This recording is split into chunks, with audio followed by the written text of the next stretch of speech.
Welcome to the future.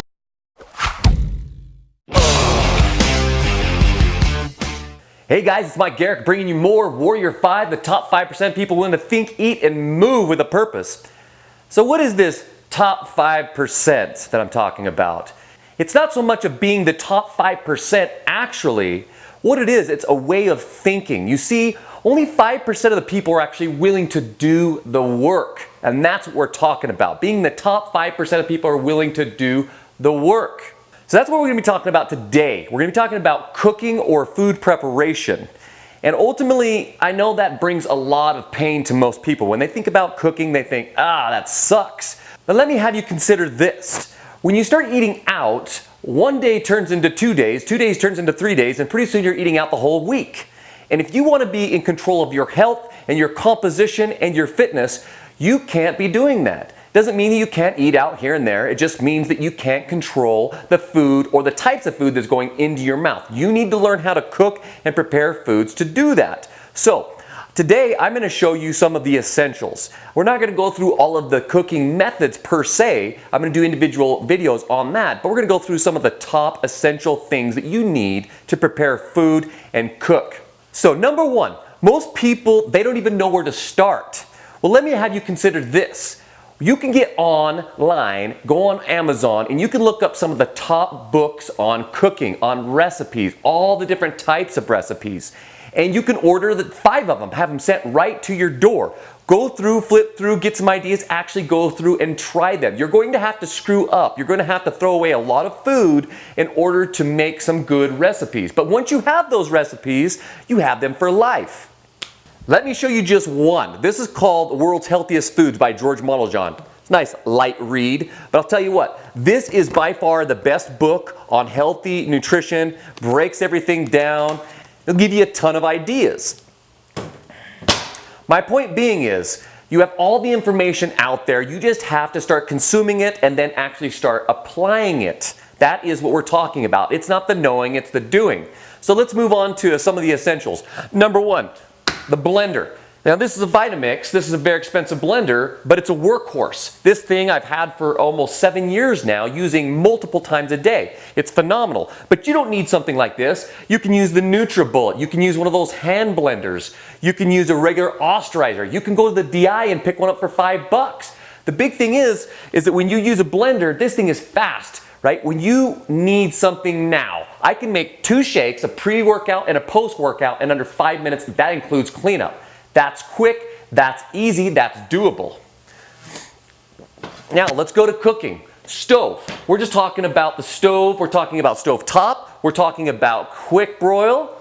2 very effective methods of cooking vegetables and protein right here in everybody's kitchen. One side note is, notice how I use stainless steel. I use stainless steel in everything I use. Now, there's a lot of controversy out there about what types of materials to cook in and how bad Teflon is and yada, yada, yada. Well, I like to just go with the safest route, and that's stainless steel. Once again, you can order everything online, have it sent straight to your door. So, cooking. Use good quality oils, use lower heats. Learn how to cook on the stovetop.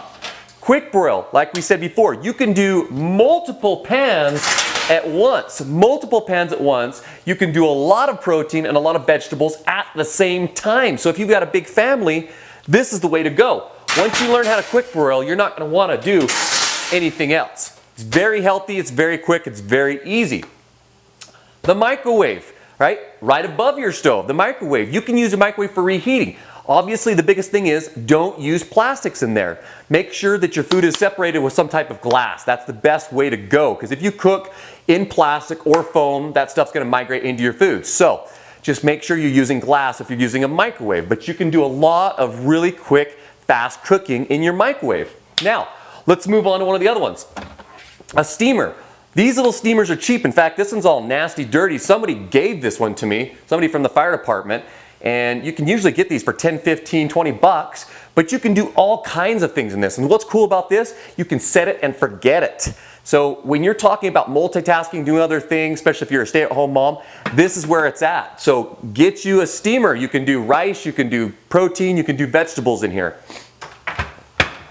Now let's move on to 2 other very essential pieces of equipment. measuring spoons, measuring cups, and a scale, right? A scale. These are both very important. Why? Because if you're just eating to eat healthy, no big deal. But if you're eating to either gain muscle mass or you're trying to cut fat, you've got to know your proportions. And let me tell you, if you use this just off the bat, out the gate, just initially, and you learn how to eyeball stuff, you're gonna get very accurate at doing it. But at first, we always want to eat more. We always want to justify what we're eating, and so we have a tendency to overdo it. So when you use these and the scale, then that takes all the guesswork out of it and holds you accountable. Lastly, check out my set of knives here. I have a set of knives. You want some small knives, you want some big knives. Really all you need is one or two really sharp knives. You want to make sure that you sharpen your knives often. I like to sharpen it every time, 10 to 20, 30 passes on what's called a hone or a steel, I think is what it's called. But you just take your knife and you pass it 20, 30 times every time before you use it, and it's easy upkeep. But a nice sharp knife is absolutely essential and makes cooking nice. There you go, guys. Some top tools that you can use to cook effectively, efficiently, and actually do it. Take these tools, invest in your body, become an investor in your health. You have to invest daily because what you put in is what you get out. Be the top 5% who are willing to do the work. Welcome to the future.